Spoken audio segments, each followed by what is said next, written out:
Bitch never had like that. Facing pill while I eat from the. Bitch never had like that.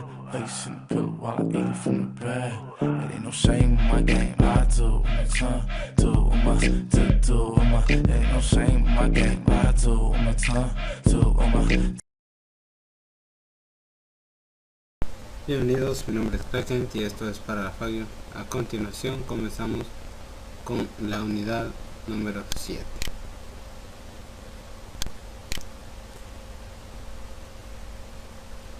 En esta unidad, llamada campo magnético y fuerzas magnéticas, respecto al libro que estamos desarrollando, desarrollará las siguientes unidades junto con nosotros: magnetismo, campo magnético, líneas de campo magnético y flujo, movimiento de partículas cargadas en un campo magnético, aplicaciones del movimiento de partículas cargadas, fuerza magnética sobre un conductor que transporta corriente, fuerza y par torsión de una espira de corriente, motor de corriente directa, y veremos qué es el efecto Halo.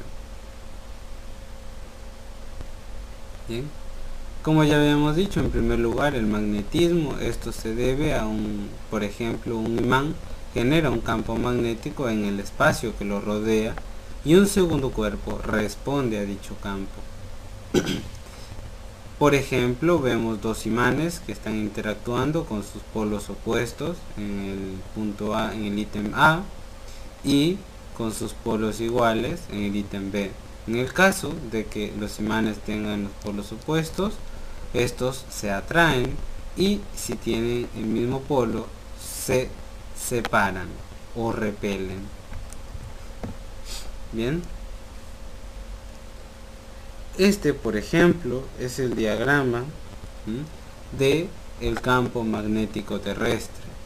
Bien, esto generado debido a al núcleo que se encuentra en la Tierra, que es un núcleo fundido. Lo que podemos observar en el gráfico son los polos que son distintos a los que normalmente o comúnmente se conoce cuando decimos el norte y hablamos, por ejemplo, de Canadá. En realidad eso sería el sur. Bien, ese es el polo norte que nosotros llamamos sería el sur. Bien, podemos decir entonces que el polo norte geomagnético en realidad es el polo sur magnético. ¿Ok? Bien. Como podemos ver, esas líneas que se encuentran en torno al planeta son las líneas de campo magnético que muestran la dirección a donde apunta una brújula que se coloca en un sitio dado. Fíjense que salen del norte e ingresan en el sur. El campo magnético terrestre tiene una forma similar a la producida por un imán de barra. Bien, vamos a ver otro esquema de cómo funcionaría un imán o una brújula con un alambrecito, por ejemplo. Bien, porque en realidad es originado por corrientes eléctricas en el núcleo del planeta. Entonces, por eso la similitud. Bien, el eje magnético terrestre tiene una desviación con respecto a su eje gráfico. Como se puede ver, ahí tenemos el eje magnético terrestre. Bien, muy bien, pero esto es de forma esquemática como para ver qué onda con el planeta y cómo funciona su campo magnético, y definir bien dónde estamos nosotros en el mundo. Bueno, una vez pasado esto, damos cabida a los polos magnéticos que interactúan con la carga eléctrica. Bien, tal vez el concepto de polos magnéticos parezca similar al de la carga eléctrica. Bien, y los polos norte y sur parezcan análogos a la carga positiva y carga negativa. No obstante, Tal analogía puede ser errónea. Si bien las cargas positivas y negativas existen aisladas, no hay evidencia experimental de que exista un polo magnético aislado. ¿Se entiende? Los polos siempre ocurren en pares. Y si nosotros tuviéramos un imán, bien, de un tamaño X, si nosotros lo cortamos a ese imán, bien, automáticamente dicho imán va a tener un polo sur y un polo norte, bien, por cada pedazo de imán que nosotros tenemos. Eso significa que no existe, o al menos no hay evidencia de la existencia de un polo magnético aislado, o lo que podríamos llamar un monopolo magnético. Bien.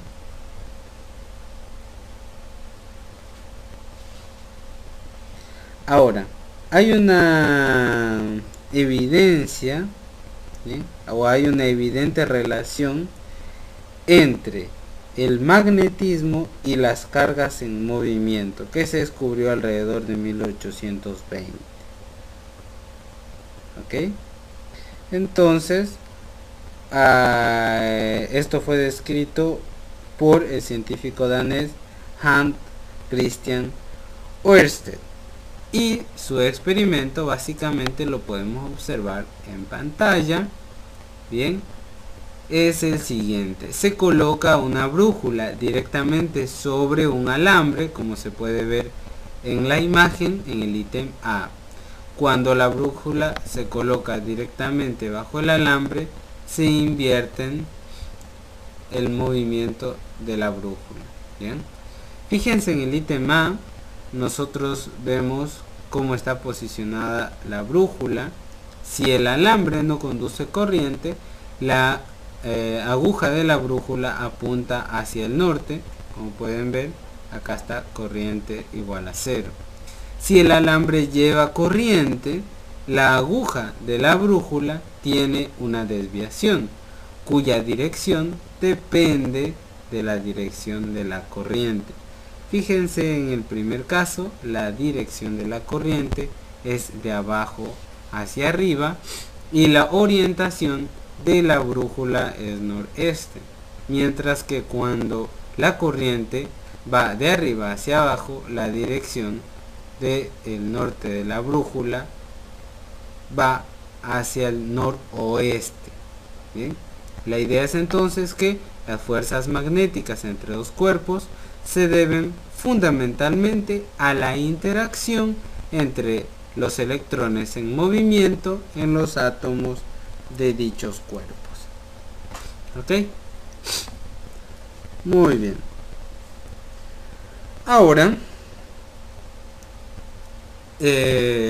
lo siguiente que vamos a definir o a ver es el campo magnético, bien, o densidad de flujo magnético.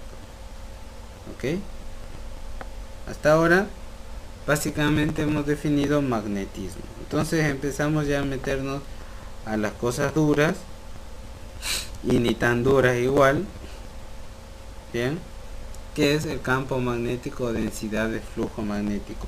Pilas con estos dos nombres, porque en algunas ocasiones, al menos en la guía práctica, van a encontrar densidad de flujo magnético, van a decir ¿qué es esto? Y era simplemente el campo magnético. Ok, entonces pilas a estos dos nombres, por eso los hemos colocado en la presentación. Bien, entonces para introducir el concepto del campo magnético de manera adecuada, representamos, bien,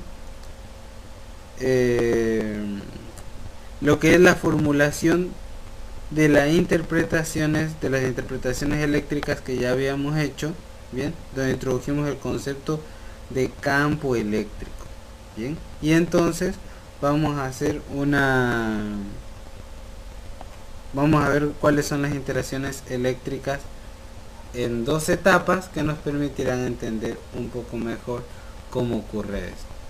Bien, fíjense que en primer lugar una distribución de cargas eléctricas en reposo crea un campo eléctrico en el espacio circundante.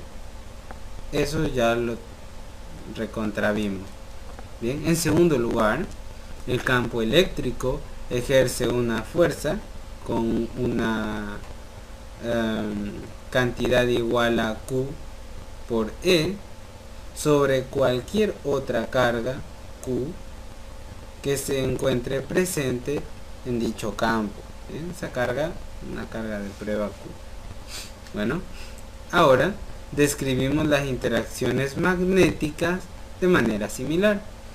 Primero, una carga o corriente móvil crea un campo magnético en el espacio circundante, además de un campo eléctrico, como vimos en el punto 1 anterior.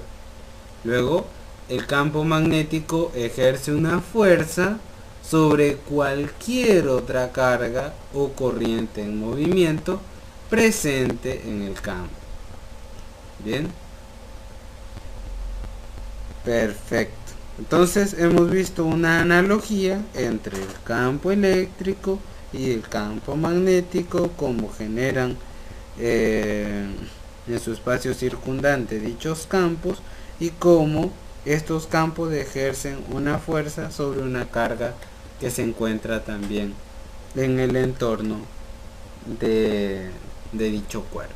Bien, en este capítulo se verá que la fuerza, qué fuerza ejerce sobre una carga o una corriente en movimiento, y esa es la fuerza.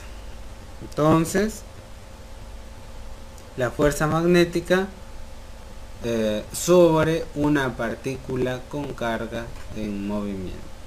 Fíjense que es sobre una partícula con carga en movimiento. Bien, o dicho de otra manera, cargas móviles. Bien, fijémonos entonces en lo siguiente. La fuerza magnética que actúa sobre una carga positiva Q, que se mueve con una velocidad v, es perpendicular tanto a v, la velocidad, como al campo magnético B. Bien. Para valores dados de velocidad y la intensidad del campo, la fuerza es mayor cuando B, o mejor dicho V y B, son perpendiculares. En este primer esquema lo que tenemos es una carga que se mueve en forma paralela al campo magnético. Experimenta una fuerza magnética igual a 0. ¿Ok? Presten atención en eso. Cuando la carga se mueve en forma paralela al campo magnético, experimenta una fuerza magnética igual a 0. ¿Ok? Pero una carga que se mueve con un ángulo phi o tita o lo que sea con respecto a un campo magnético, experimenta una fuerza magnética con magnitud F igual a Q por V, o mejor dicho por V o V corta. Ustedes le dicen V corta, le vamos a llamar V de ahora en adelante, así no tengo que estar diciendo V y especificando todas estas vainas. Ok, F es igual a Q por V por V. Bien, dicho de otra manera, esto sería igual a Q por V por V por el seno de tita. Fíjense que cuando pasamos a seno de tita le he sacado ese perpendicular ahí que tenía el V a la derecha. Otra cosa que tienen que percatarse es que esto está en valor absoluto, el Q, ¿ok? Es en valor absoluto. Perfecto. Bueno, esa es la magnitud. Bien. ¿Por qué se hace así? Bueno, porque ya sabemos que F es perpendicular al plano que lo contiene. ¿Ok? Si ustedes quieren, podemos abrir la palma respecto a donde está V y luego cerrarla hacia donde está B, y entonces ya tenemos que el dedo va hacia arriba en la misma dirección que F. Bien, por su parte una carga que se mueve de manera perpendicular al campo magnético experimenta una fuerza magnética máxima con magnitud Q por V por B. Fíjense la diferencia en estas dos cosas. En este caso, bien, nosotros teníamos que V respecto de B estaban separadas un ángulo phi. Mientras que si la separación es perpendicular, la magnitud de la fuerza magnética es máxima, bien, y es Q por V por B. Debemos saber, no sé si más adelante lo vamos a volver a repetir, no recuerdo, pero la unidad en el sistema internacional para el campo magnético son las que podemos ver abajo, bien, Newton sobre Coulomb por metro, o bien todas las que vemos ahí, Tesla o Newton sobre Ampere por metro. Bueno,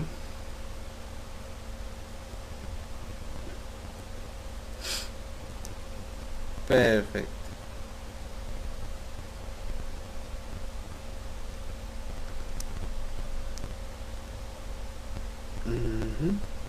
Denme un segundo que tengo que buscar acá. Muy bien, entonces fíjense que esta sería la ilustración que nos permite identificar bien de lo que estamos hablando y para dónde se dirige el vector fuerza. Recién les dije que si ponemos la palma de la mano para lo que sería la flechita de la velocidad y cerramos hacia donde está el vector B, el dedo nos queda apuntando para arriba, como se puede ver en el primer diagrama.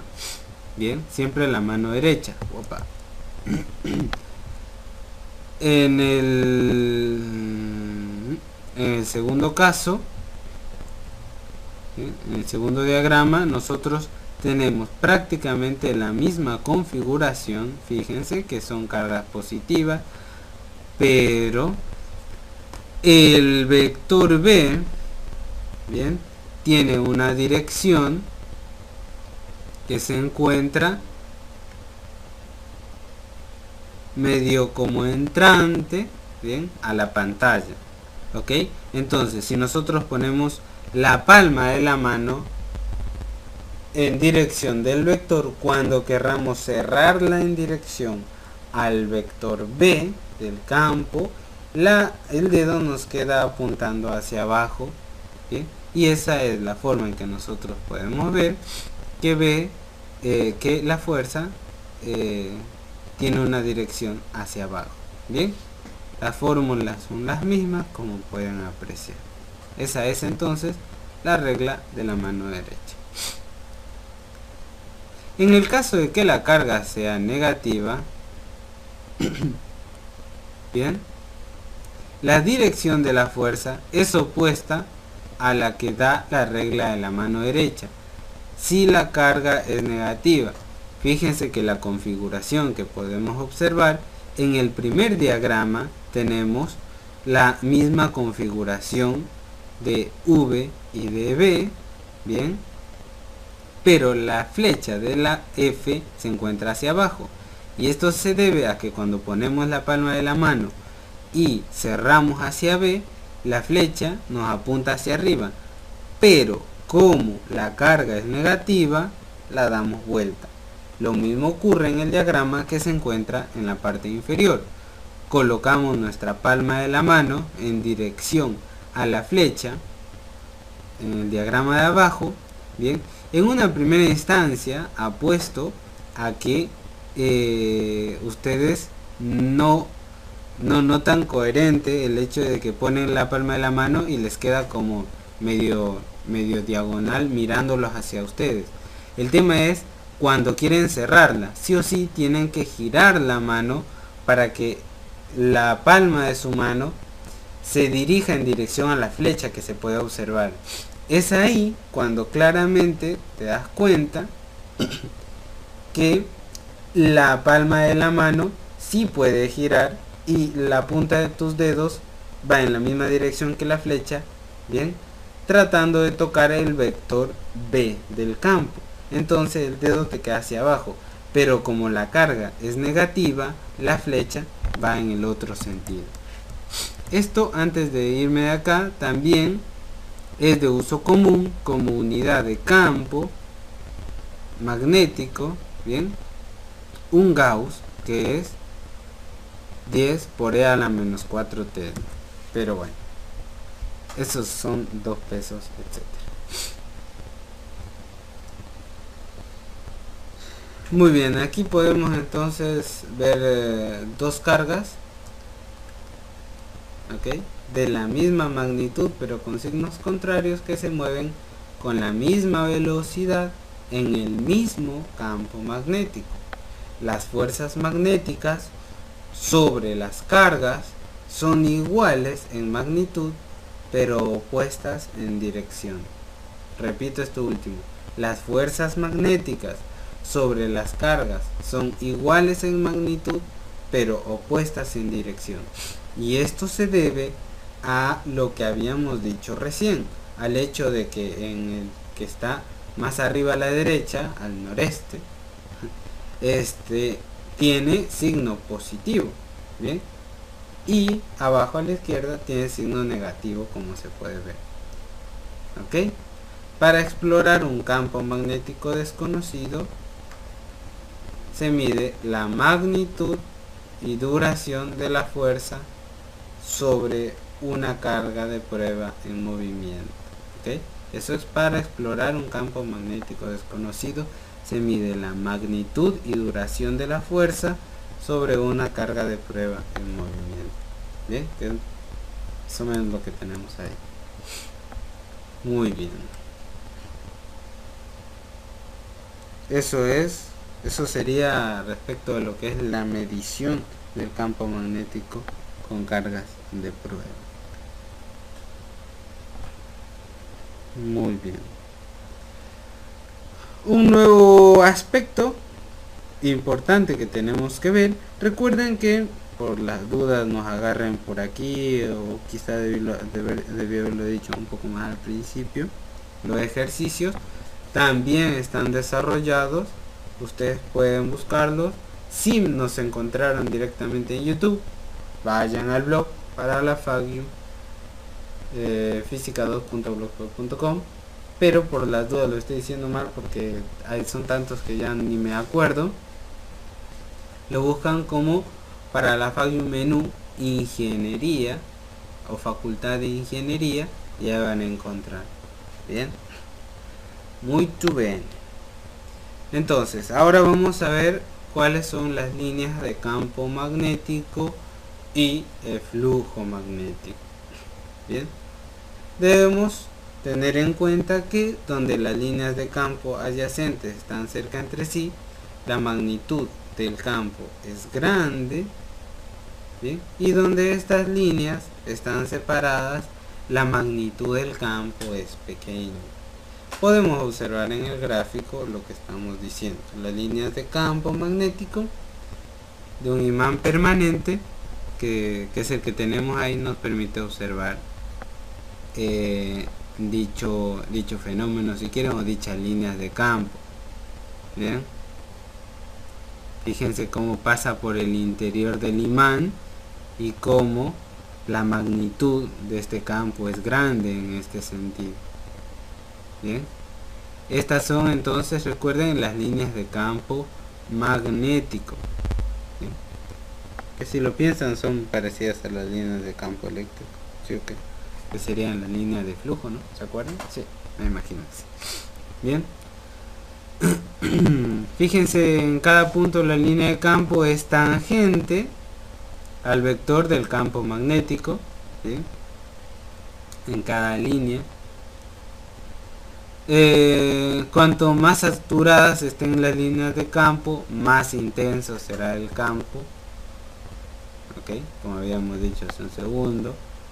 En cada punto las líneas de campo apuntan en la misma dirección en que lo haría la brújula, como se puede ver abajo a la izquierda el cartelito.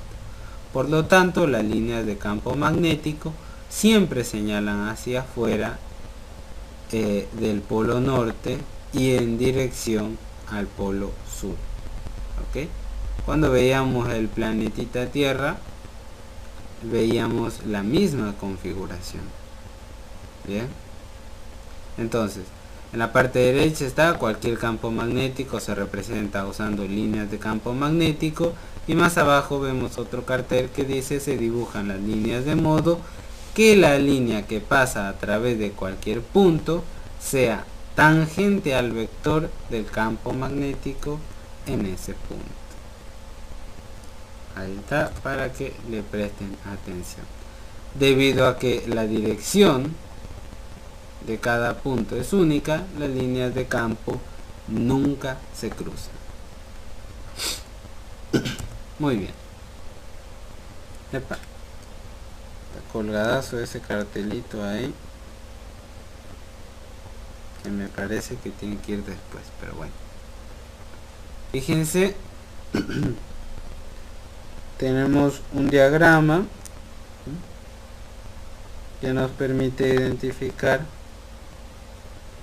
un poco más cómo va configurada la línea de campo y la fuerza.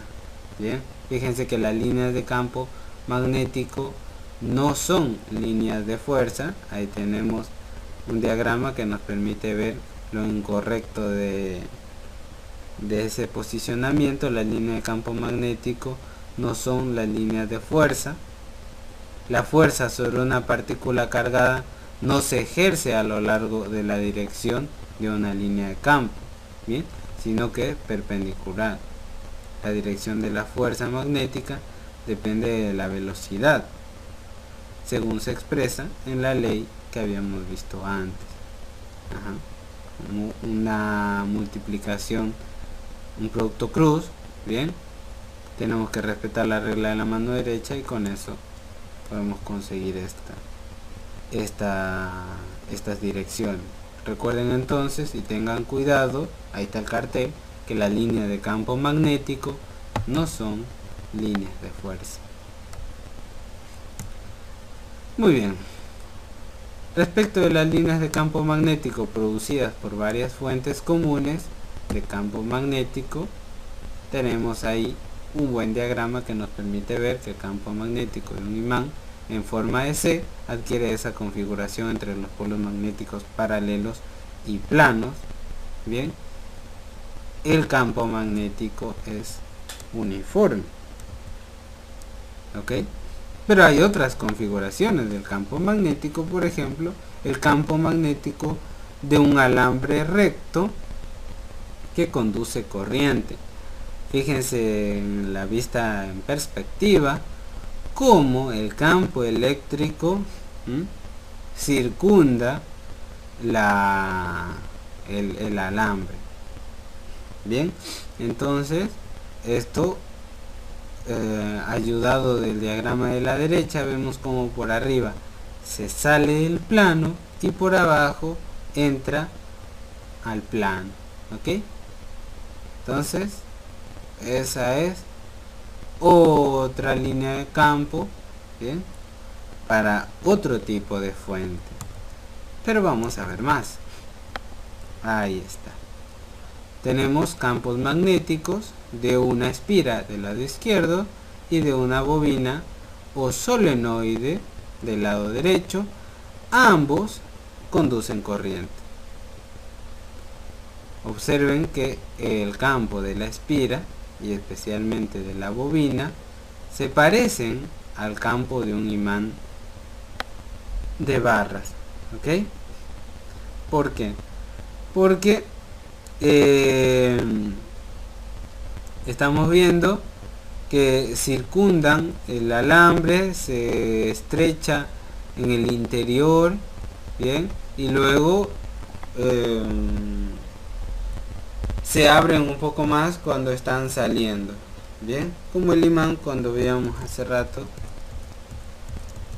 cómo se estrechaba, bien, las líneas de campo que pasaban por el interior, y donde este campo, donde esta magnitud era más grande, bien, y afuera se separaban y la magnitud del campo era más pequeña.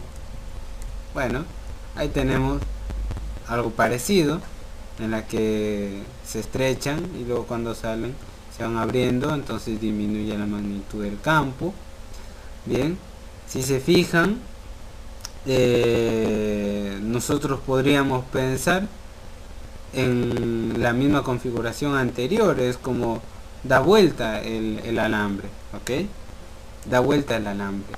Ahora, eso ocurre en el izquierdo. En el derecho, lo que estamos viendo es que es como un alambre, lo podemos imaginar como un alambre gordo. Entonces, el campo magnético rodea todo el cilindro, bien, de espiras que hay ahí. Bien, repetimos nuevamente lo mismo, estrechándose en el interior, bien, teniendo una magnitud de campo bastante grande, y saliendo, bueno, se ve como se abren más las líneas, que acuérdense que son simbólicas. Va disminuyendo, bien, la magnitud cae. Bueno,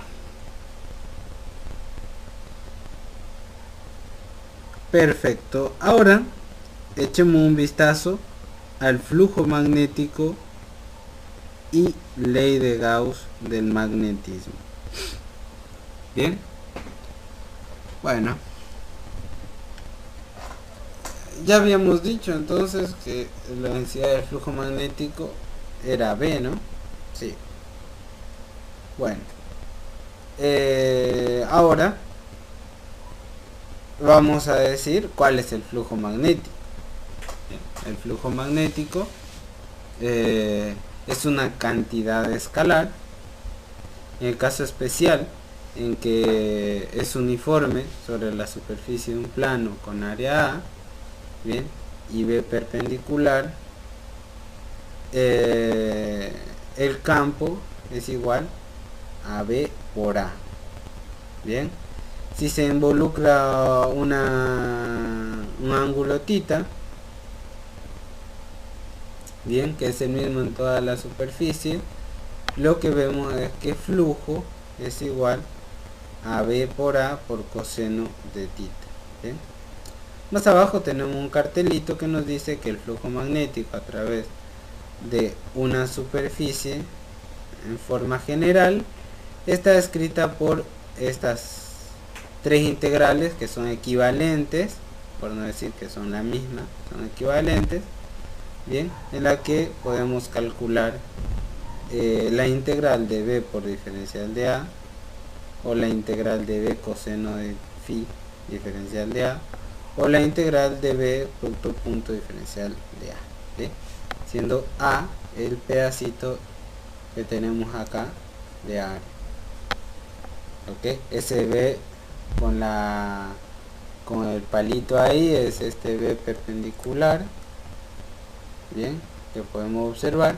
El ángulo es el ángulo que se encuentra entre la dirección del campo, bien, y la dirección perpendicular a la superficie, bien, que sería este B, que sería la componente y, si ustedes quieren, del campo, bien, que se encuentra no perpendicular a la superficie, sino que con un ángulo phi. Ok, acá está. Muy bien. Entonces las unidades del flujo magnético son el Weber, bien, no como uno de los profesores que anda dando vueltas por ahí, sino Weber, igual también a Tesla por metro cuadrado, bien, o Newton por metro sobre Ampere. Vale. Recuerden entonces que el flujo magnético total a través de una superficie cerrada siempre es igual a 0. Bien.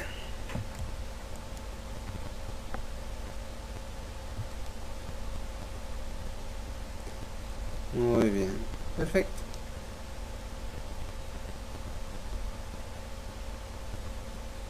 Y eso a través de cualquier superficie cerrada, ¿no? Bueno. Vamos a encarar otro temita, que es el movimiento de partículas cargadas en un campo magnético. Bien. Recuerden, movimiento de partículas cargadas en un campo magnético. Entonces, nosotros vemos una partícula cargada que se mueve en un plano perpendicular con un campo magnético uniforme. Ok, entonces imagínense, el plano es la pantalla, bien, y la crucecita esas que nosotros tenemos es este campo uniforme. Bien, en este caso están entrantes, bien, y el campo se está metiendo, digamos. Ok, entonces como la carga se mueve con ángulos rectos con respecto al campo, bien, que es uniforme, también se mueve en un círculo con rapidez constante, bien, porque F y B siempre son perpendiculares entre sí. Entonces ahí vemos cómo se configura B, F y V. Ok, en el diagrama de la derecha tenemos un haz de electrones, que es ese arquito azul, que se curva en un campo magnético, bien, que es más o menos lo que estamos tratando de ver del lado izquierdo. El radio de una órbita circular en un campo magnético se describe por la ecuación que tenemos a la derecha, igual a m por v sobre el valor absoluto de q por el campo magnético o la densidad de flujo magnético. Bien, el movimiento de una partícula cargada bajo la sola influencia de un campo magnético siempre ocurre con rapidez constante, si tenemos en cuenta también que el campo magnético es uniforme, ¿no? Bien, entonces ese es el movimiento de una partícula cargada bajo la sola influencia de un campo magnético.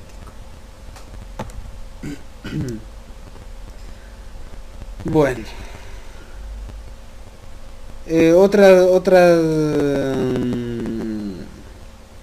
otras cosas que nos conviene tener en cuenta respecto a esto que estamos diciendo,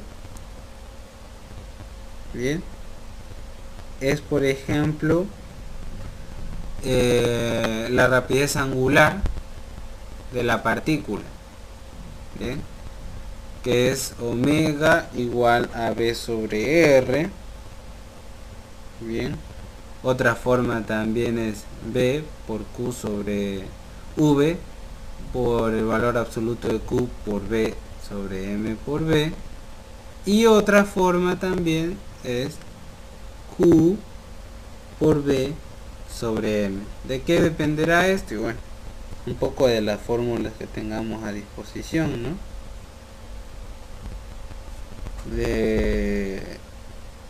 Y también de los datos. Perfecto. Recuerden, Sm es en todos los casos la masa de la partícula que estamos teniendo en cuenta para nuestro análisis. Bien, el número de revoluciones por unidad de tiempo es omega sobre 2pi. Ese omega ahí está medio transfugoso porque no encontré el omega que buscaba, ¿sí? Sino que tenía ese piquito ahí, esa tilde, que no sé por qué sale así. Bueno, esta frecuencia f es independiente del radio de la trayectoria. ¿Bien? Como lo podemos ver ahí. Fíjense que en la ecuación arriba nosotros tenemos Q por V sobre M, y ahí ya podemos ver que la velocidad angular o la rapidez angular es independiente también del radio. Entonces, a su vez, F, que es la frecuencia, bueno, o el número de revoluciones por unidad de tiempo, es independiente del radio. Bien, y esta frecuencia se le denomina frecuencia del ciclotrón. ¿Okay? Bien, antes de irnos de esta filmina, me gustaría leerles lo que ustedes están viendo a la derecha. Bien, esta imagen de cámara de burbujas muestra el resultado de una colisión de un rayo gamma de alta energía que no deja rastro, bien, contra un electrón en un átomo de hidrógeno. El electrón sale despedido hacia la derecha a alta rapidez, algo de la energía de colisión se transforma en un segundo electrón y un positrón, o sea, un electrón con carga positiva. Bien, y una carga magnética, un campo magnético se dirige hacia el plano de la imagen, que hace que las partículas positivas y negativas se curven en direcciones diferentes. ¿Bien? Entonces abajo tenemos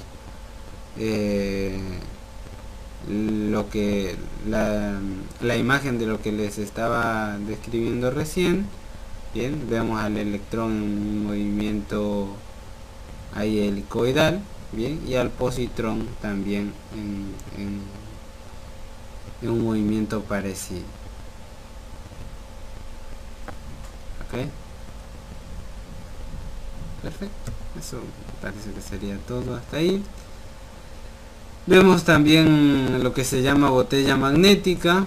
Las partículas cerca de cualquier extremo de la región experimentan una fuerza magnética hacia el centro de la región.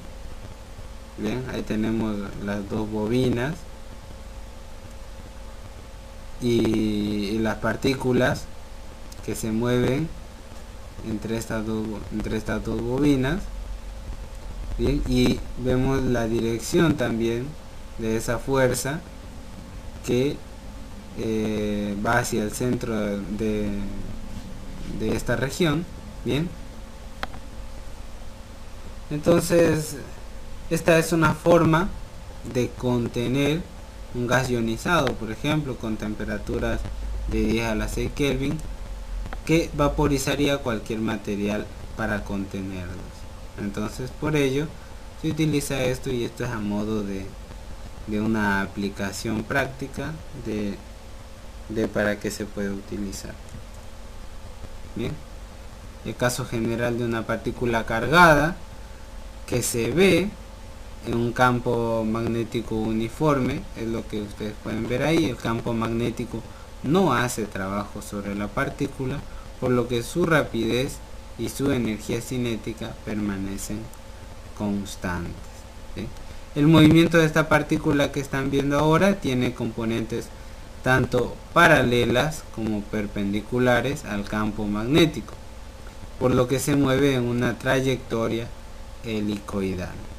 Bien, esto se debe a esas componentes de velocidad, bien, tanto paralelas como perpendiculares.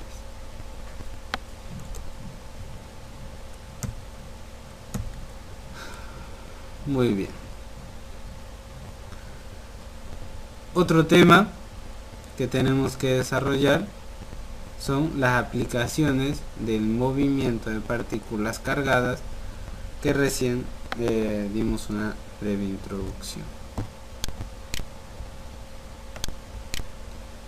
Bien, entonces dentro de lo que son las aplicaciones de movimiento, ahora tenemos partículas cargadas, podemos observar el diagrama de la derecha, que es un selector de velocidades, que básicamente la idea es la siguiente: un selector de velocidades para partículas cargadas utiliza campos eléctricos y magnéticos perpendiculares. Tan solo partículas cargadas con B igual a E sobre B lo cruzan sin sufrir desviación. Eso lo podemos ver en el diagrama A.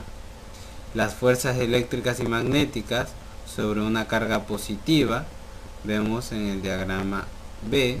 Bien, vemos que las fuerzas se invierten si la carga es negativa, que no la tenemos en el diagrama, pero ya se dan a la idea.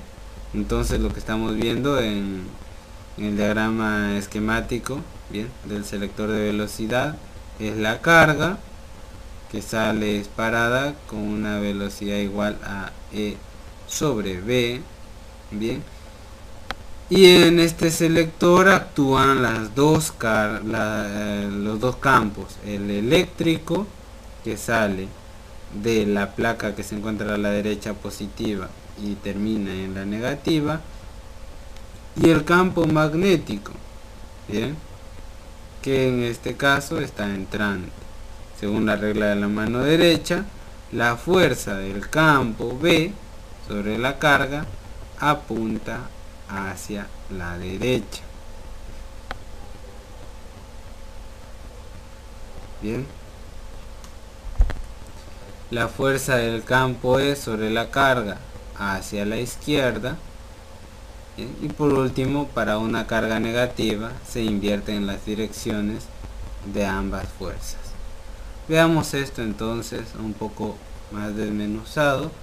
Fíjense que la fuerza del campo B sobre la carga apunta a la derecha. Esto es porque nosotros vamos a posicionar a esta carga acá.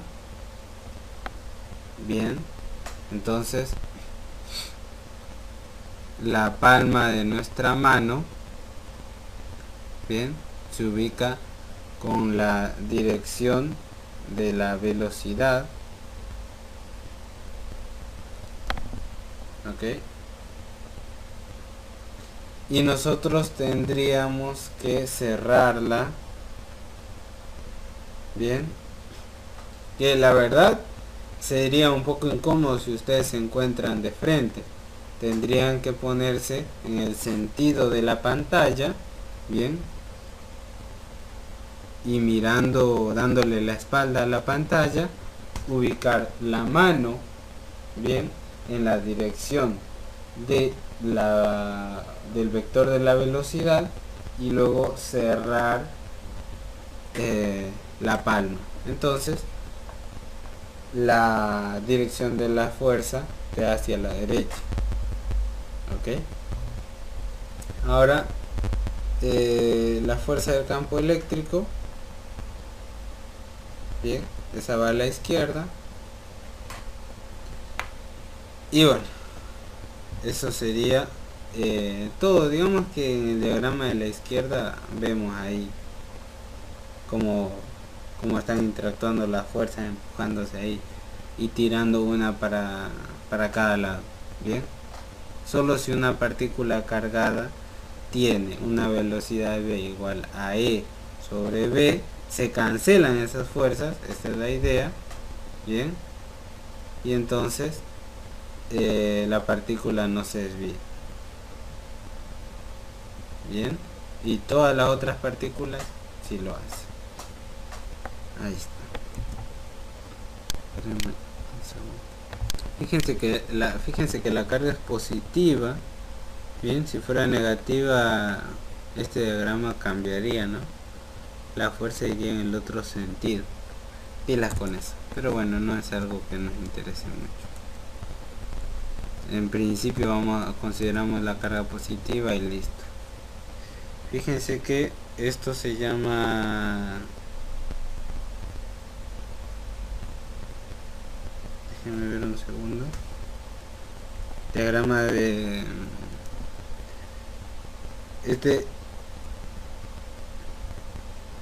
Espérenme un segundo mejor. Así se lo encuentro. Lo que tenemos ahí es el aparato de Thomson. Bien, que se usa para medir la razón entre E y M del electrón. Bien. Entonces la idea es que los electrones viajan, bien, del cátodo a la pantalla, bien, encontrándose cátodo acá, pasando a través de dos ánodos, bien, y posteriormente llegando a la pantalla. Bien, lo que ocurre en realidad es que viaja un haz de electrones entre el cátodo y la pantalla. Bien, ese es el experimento, o mejor dicho, el aparato que usó Thomson para medir a través de un experimento la razón entre E y M. Ok, muy bien.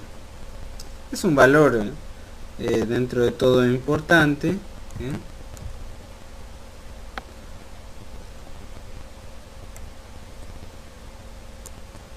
Ahí está.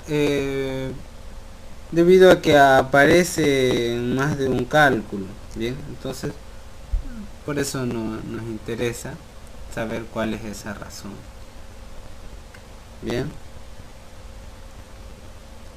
perfecto. Fíjense que entre las placas P, bien, no puedo creer, P y P', nosotros tenemos campos eléctricos, bien, y entre estos dos cilindros, bien, campos magnéticos. Ok, entonces estos dos son perpendiculares entre sí. Bueno, aquí es donde aparece para nosotros esa razón. Bien, ese E sobre M. Fíjense que un medio de la masa por la velocidad al cuadrado es la energía cinética. Bien, y esto es igual a un electronvolt. Ok, entonces hemos despejado la velocidad y nos queda esa expresión que tenemos ahí.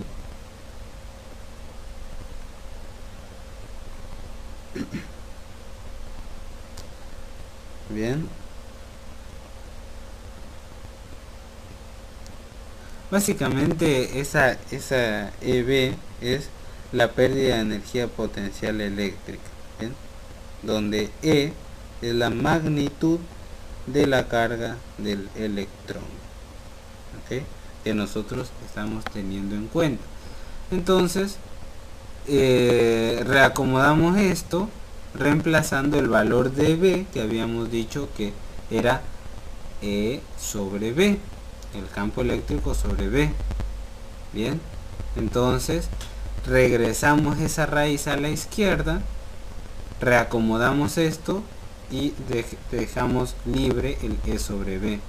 Bien, para luego encontrarlo, y es ese valor que ven ahí, 1.75 por 10 a la 11 C sobre kg, que es coulomb sobre kilogramo.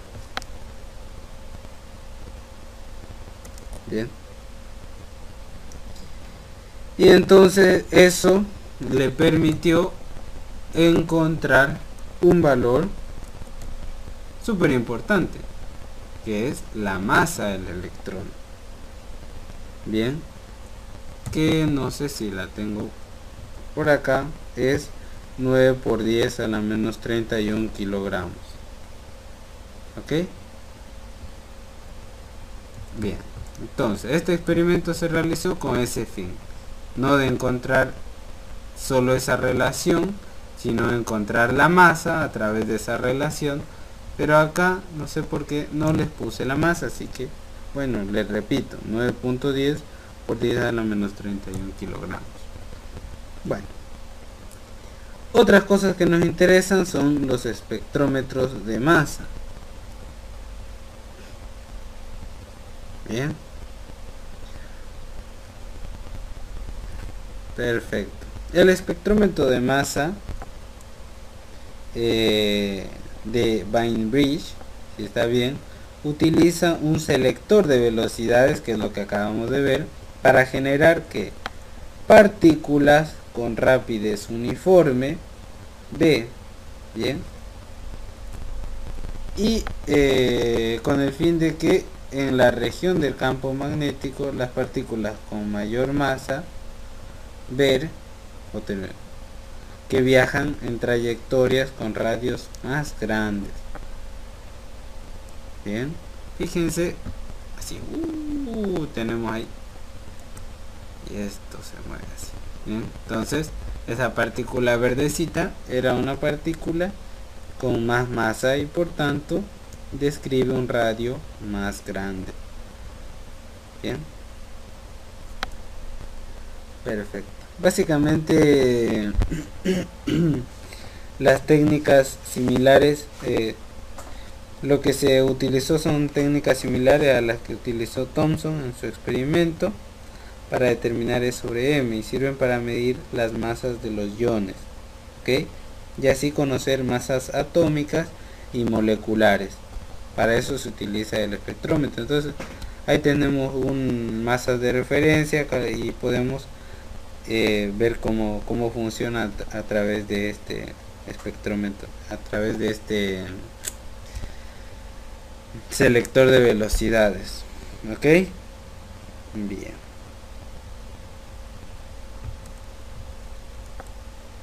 Muy bien. Me van a disculpar que la verdad que esto nos está llevando bastante tiempo y las baterías se me están yendo a la miércoles. Okay. Pero bueno, estamos a punto de terminar. Vamos a hacerlo con mucho cariño y gracias a ustedes por tener paciencia, para quienes están siguiendo el video minuto a minuto. Bien, y gracias para los que están viendo el video. Recuerden que esto no se hace con el fin de lucrar, no trabajo con ninguna empresa ni nada, así que bueno, la idea es hacer con cariño todo esto para ustedes, nada más.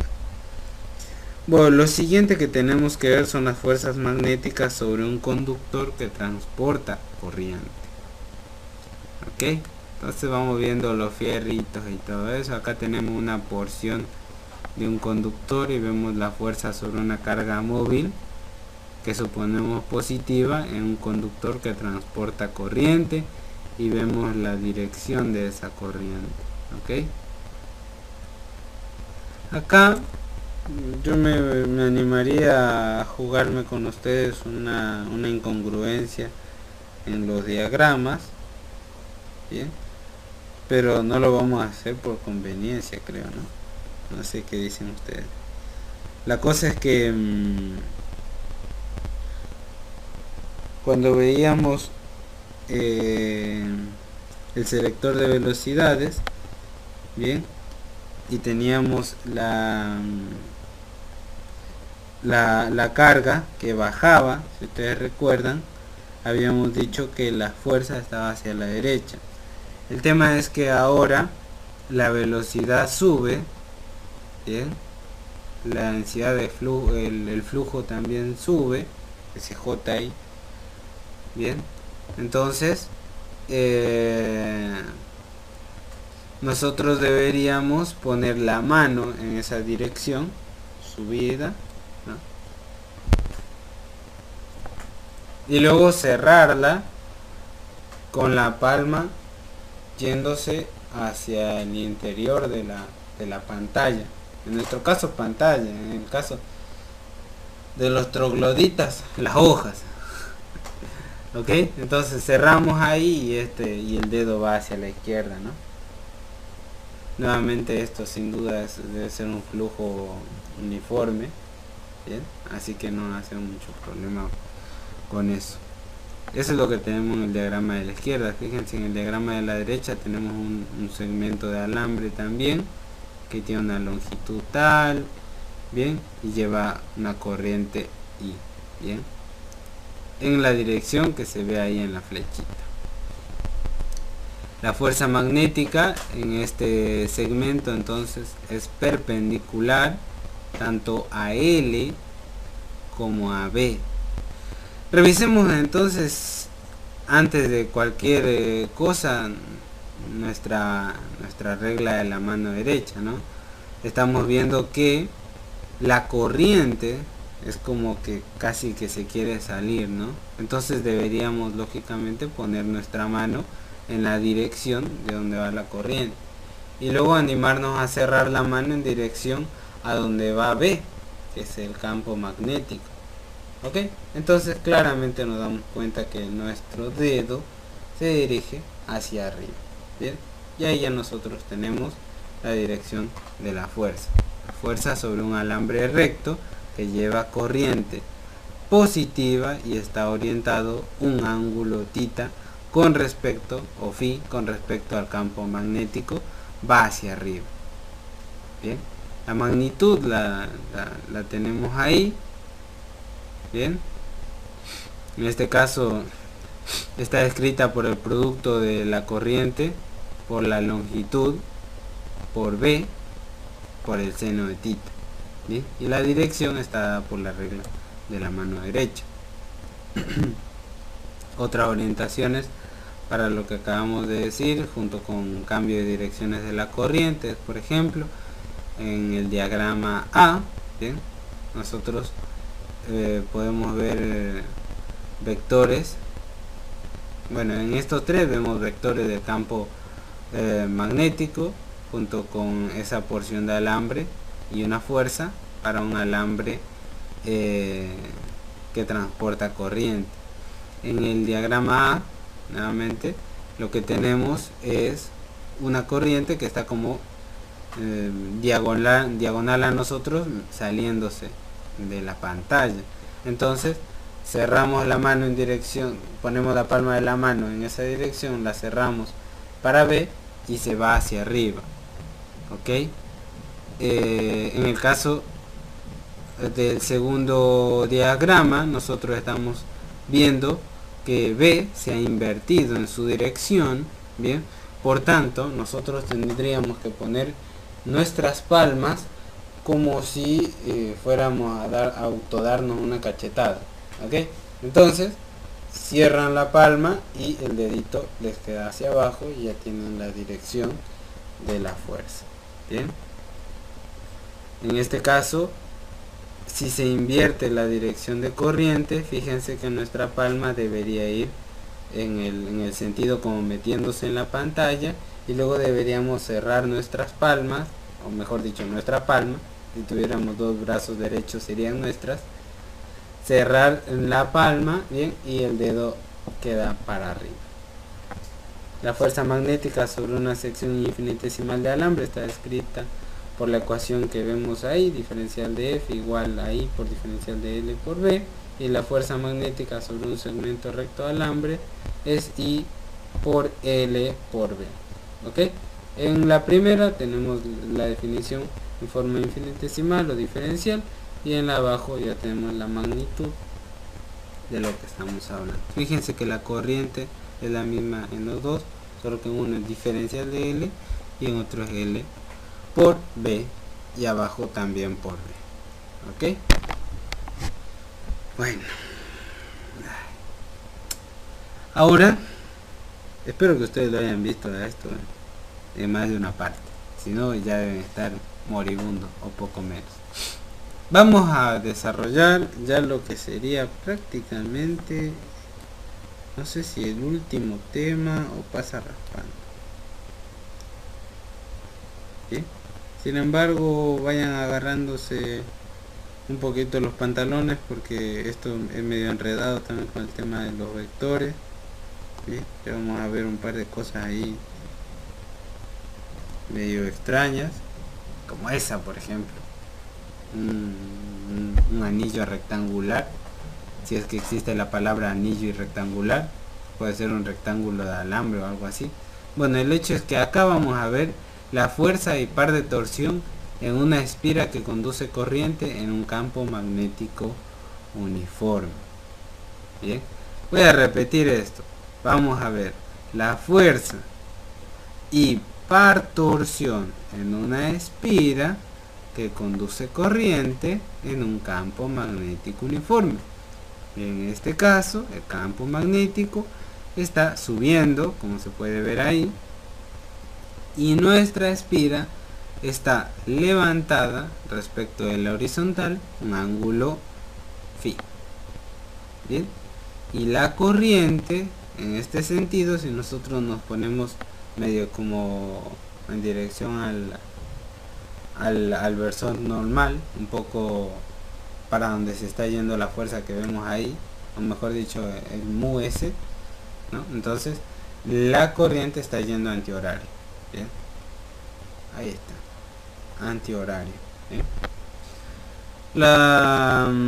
Los dos pares de fuerzas que actúan sobre la espira se cancelan, como pueden ver. Eso es lo que no me gusta. Acá está esta con esta, porque no hay fuerza neta que actúe sobre ella. Sin embargo, las fuerzas en los lados de la... Perdón, era esta de acá y esta de acá se cancelan. Estas no, si acabo de decir que están inclinadas. Joder.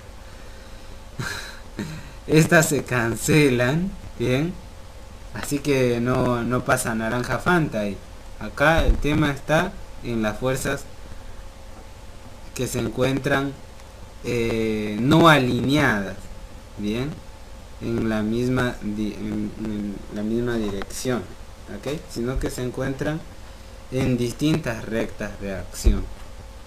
Bien, entonces esas son las que a nosotros nos interesa. ¿Por qué? Porque producen un par torsión. Ese par torsión nosotros lo podemos ver a la derecha, es ese tau igual a I por B, bien, por A, que es la superficie, a pesar de que esto es hueco, ahí está la superficie, A por B, ¿no? Bien, por el seno de tita, ese es tau, ¿ok? El tau en la espira. Bien, perfecto. Fíjense que ese ángulo phi que nosotros habíamos mencionado, que separaba la espira del plano horizontal, es también el ángulo que separa el vector o la línea de campo o el campo magnético que va hacia arriba en el eje Z, para ejemplificar más claro. Caramba,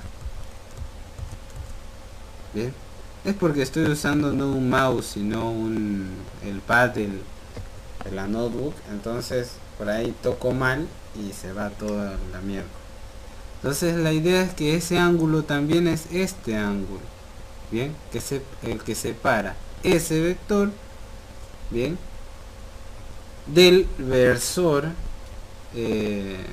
mu, bien, que es perpendicular a la superficie, ¿ok?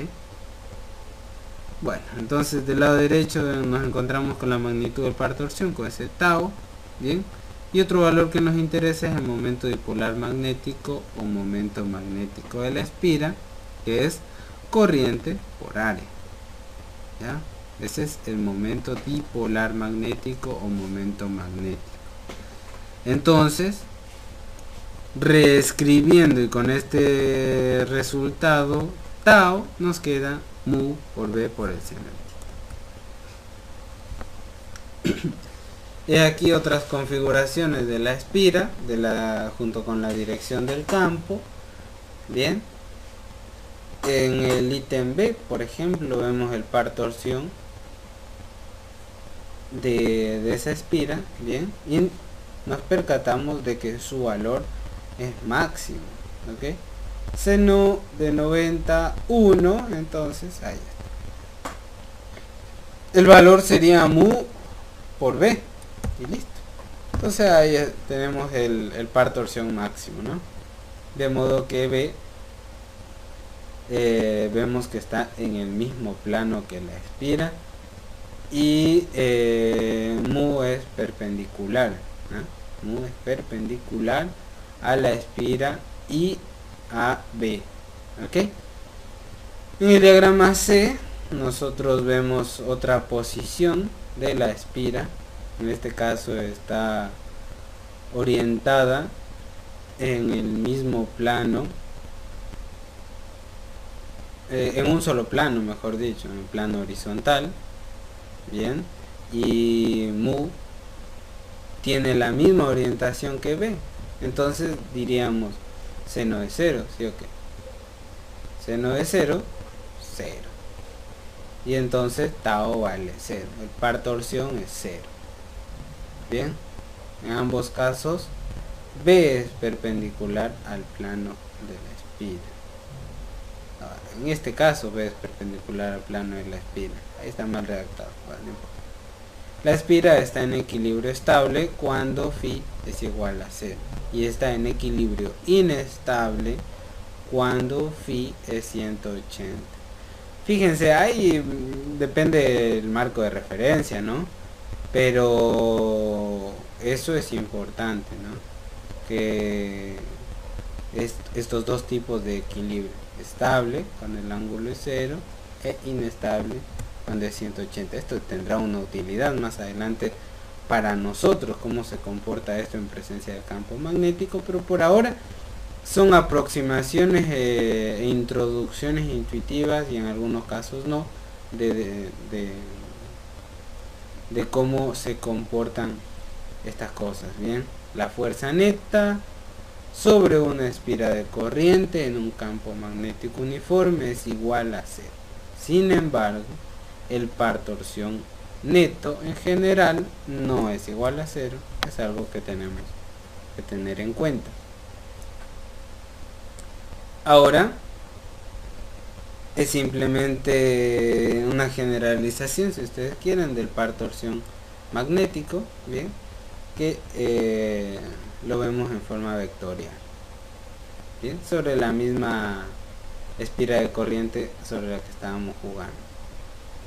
Bien, recordando siempre que mu es la corriente por el área, ¿bien? Y utilizando, claro, la reglita de la mano derecha.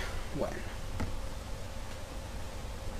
la energía potencial para un dipolo magnético es algo también que nos interesa a nosotros. Ahí está la energía potencial, es menos mu por B. Pero fíjense que si bien es cierto que esta vaina se parece mucho, lo que nosotros tenemos acá cuando hablamos de tau es U producto cruz B, y acá tenemos U producto punto B. Dicho de otra forma, U por B por el coseno de tita, y el otro era U por B por el seno de tita, ¿no? Y claro que también el signo menos que tenemos precediendo la fórmula, ¿ok? Entonces esa es la energía potencial para un dipolo magnético. Ahora, el par torsión magnético en espiras y bobinas tiene la diferencia de que tenemos que aumentar el número de espiras. Recuerdan que les había dicho que esto nos iba a interesar un poquito más, porque esto en el práctico es bastante divertido, como aumenta cuando le metemos un núcleo de hierro a unas espiras que están sobre las que está circulando corrientes. Es vacancísimo. Ahora, entonces mu deja de ser I por A y se convierte en N por I por A, siendo N el número de espiras, ¿no? Entonces el par torsión magnético tiene que verse involucrado con todas las espiras que se encuentran ahí enrolladitas en la bobinita. Bien, y esa es la nueva fórmula, ¿no? N por I por A por B por el seno de tita, o mu por B por el seno de tita, recordando que mu es N por I por A. Bueno. Bien, ahora le damos un vistazo a lo que es el dipolo magnético en un campo magnético no uniforme. Bien, no uniforme. Hasta ahora veníamos tranquilos viendo campos uniformes. En el campo no uniforme de un imán de barra, la fuerza neta sobre la espira no es igual a cero. En ambos casos, a diferencia de si el campo fuera uniforme. Ahí entonces la fuerza sería cero. En ambos casos me refiero a lo que vemos a la derecha, ¿no? Las fuerzas sobre espiras de corriente en un campo no uniforme tienen una configuración como podemos ver ahí.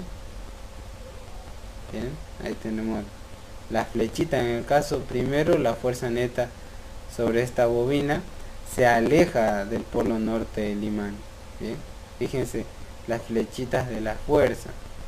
Bien, la dirección de la corriente, no voy a decir antihorario, que hay que es el horario, que es el antihorario.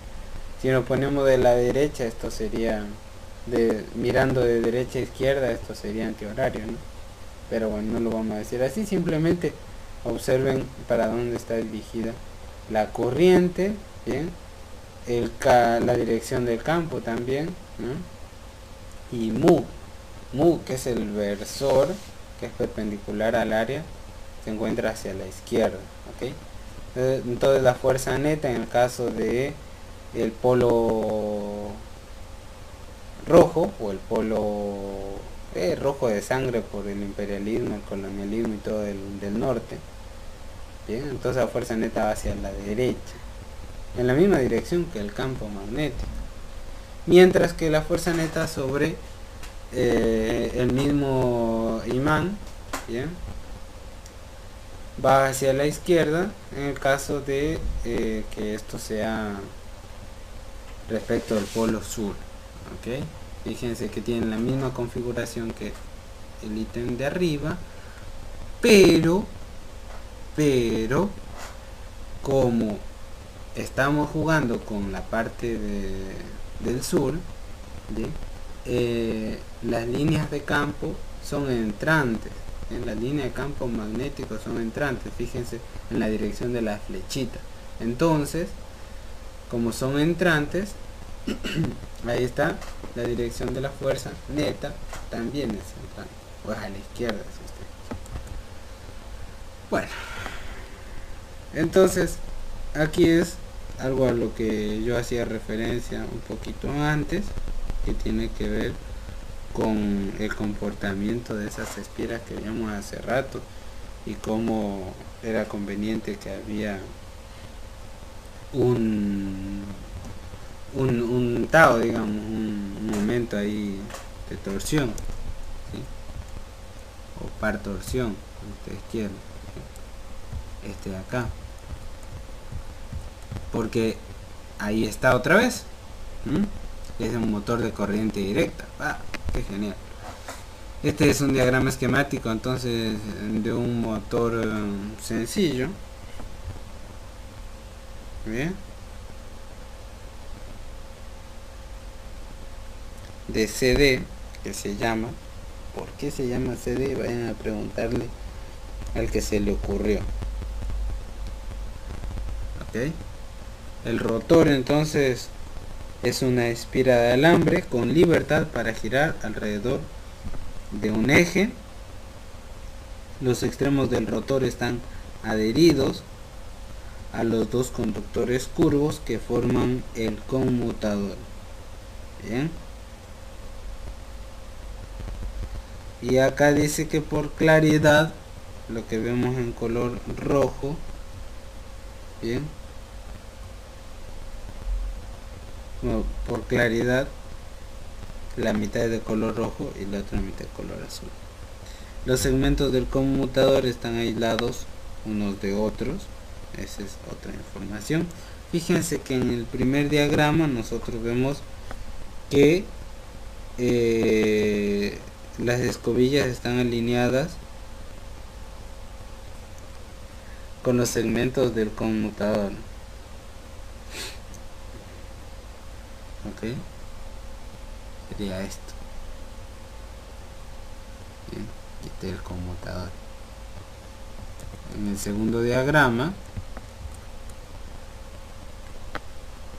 el rotor ha girado 90 grados. Bien, fíjense que en este caso la corriente ingresa por el lado rojo. Ahí vemos la flechita. Y sale por el lado azul. Bien, fíjense toda la dirección. Ahí tenemos el tau, tenemos el mu, tenemos el campo magnético. Bien, el eje de rotación, el sentido de rotación. Ok, bien, entonces el par torsión magnético hace que el rotor gire en sentido antihorario.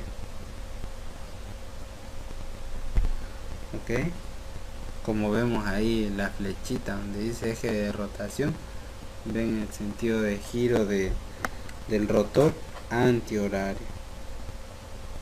Bien, en el segundo caso, en el segundo ítem, lo que vemos es que cada escobilla está en contacto con ambos segmentos del conmutador. Bien, por lo tanto, la corriente se desvía totalmente del rotor. Bien, por tanto, ningún par torsión magnético actúa sobre este. Ok, repito esto porque esto quizá es la clave. Acá fíjense que no hay corriente tampoco, no está circulando corriente. Si bien es cierto que esta corriente está viniendo acá, bien, acá, se salta esta vaina. Ok, fíjense, no está entrando la corriente. Caramba. Bien, lo único que sí sigue acá es el campo. Bien, el campo magnético. Bueno, en el tercer diagrama nosotros lo que vemos es que el rotor ha girado los 180 y ustedes se acuerdan que ya está en equilibrio inestable, ¿sí o qué? Ahora la parte roja está del lado derecho, las escobillas están alineadas otra vez con los segmentos del conmutador. Bien, esta vez la corriente entra por el lado azul del rotor y sale por el lado rojo. Por lo tanto, el par torsión magnético otra vez ocasiona que el rotor gire en sentido antihorario. Y de esa forma es como se activa este motor. Entonces gira.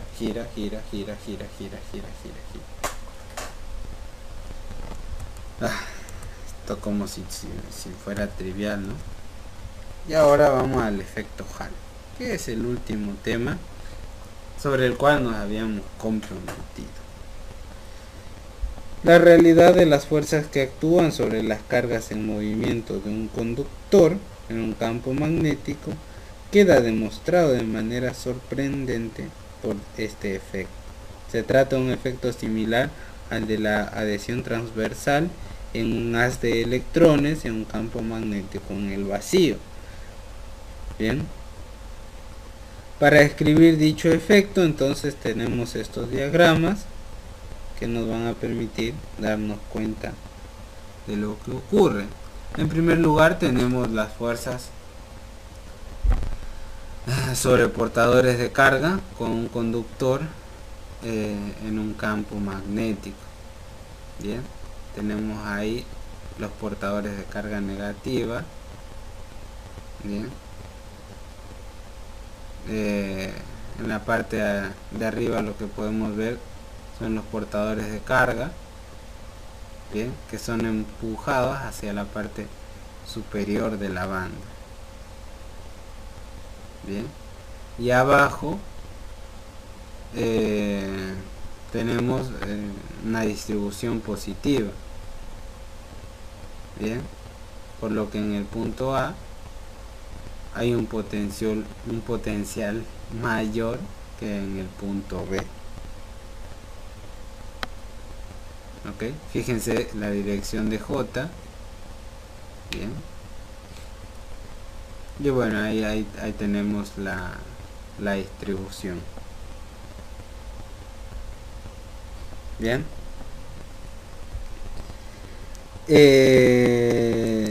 entonces la corriente está en la dirección del eje X. Bien, y ahí vemos la densidad de corriente. Hay un campo magnético uniforme B que se encuentra perpendicular en la dirección del eje Y. Bien, y la velocidad de deriva de la carga en movimiento tiene una magnitud V sub D que vemos ahí en la flechita verde. Bien, en el diagrama de abajo tenemos la misma configuración, pero el valor de la carga es distinto. Bien, en ambos casos vemos que la fuerza magnética va hacia arriba. Bien, del mismo modo en que la fuerza magnética en un conmutador es la misma, sin que importe que las cargas en movimiento sean positivas o negativas. ¿Sí? El tema de esto me parece que lo habíamos dicho antes, que es que no se sabe bien, o sí se sabe, pero no les importa, que lo que está interactuando son cargas negativas. Entonces nosotros decimos indistintamente que son positivas o negativas y le ponemos el signo como nos pinta. Bien, en cualquier caso, una carga móvil es impulsada hacia el borde superior de la banda por una fuerza magnética igual a Q por V sub D por B, que es la velocidad de deriva. ¿Ok?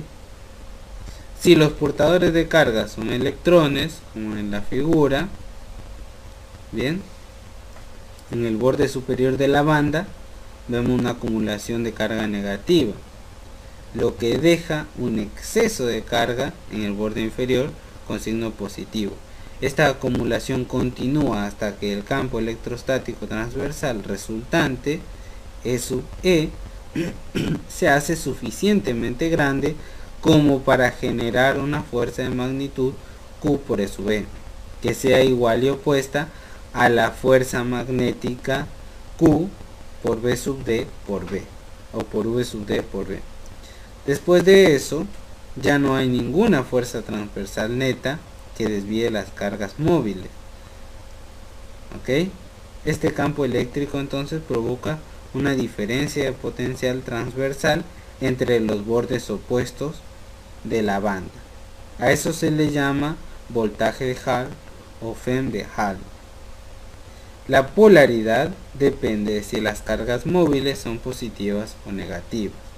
Los experimentos demuestran que para los metales el borde superior de la banda en la figura 41A si se carga negativamente. Eso es lo que dice la experiencia, ¿no? Lo cual demuestra que los portadores de carga y un metal son en verdad electrones negativos. Entonces todo esto para decir estas chorradas. ¿Ok? Bueno, entonces nosotros escribimos el efecto Hall, ¿no?, junto con la densidad de corriente. ¿Bien? Recordando que la densidad de corriente es N por Q por V sub D. Bien, lo que hacemos es, utilizando esa expresión de densidad de corriente y el hecho de que E es igual a V sub D, bien, por B con signo negativo. El signo negativo tiene una explicación, bien, y es porque nosotros hacemos sumatoria de fuerzas con Z y con I. ¿Ok? Permítanme contarles un poquito esta situación. En términos de eje de coordenadas, bien, en el caso de la figura B, el campo electrostático SV, que vemos ahí con una flechita que baja, bien, para el caso en que Q es positiva, ¿no? Esta dirección de la está en dirección de la componente Z, ok,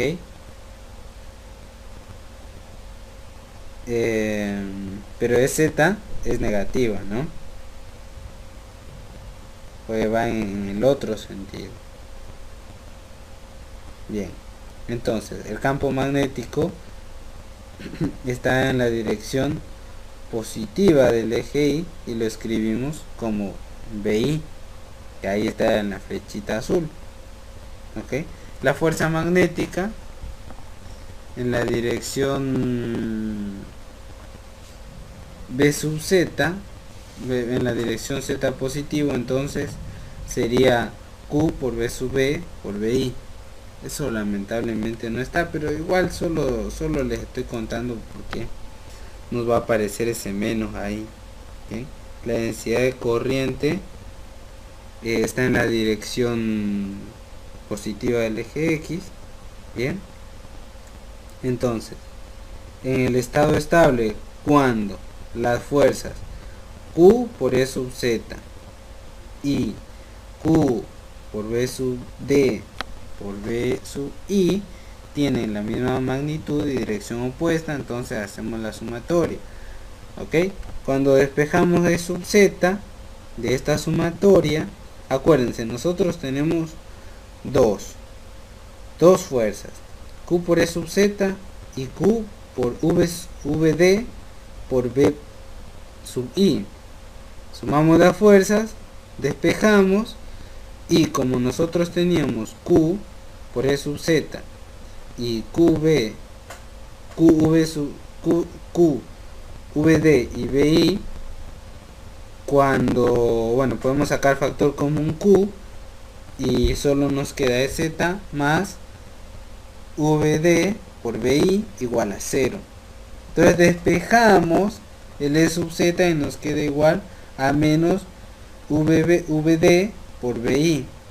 Entonces el tema está en que recordemos que la densidad de corriente es N por Q por VD.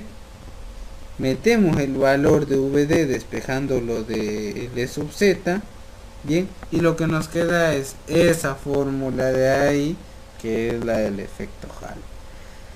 La verdad que esto ha sido un relajo bárbaro,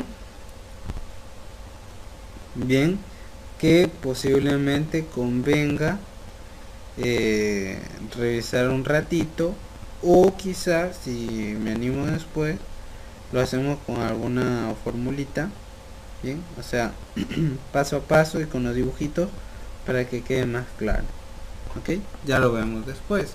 Eso es todo para este video, que ha costado bastante, la verdad, para ustedes y para mí, porque nos ha llevado bastante tiempo.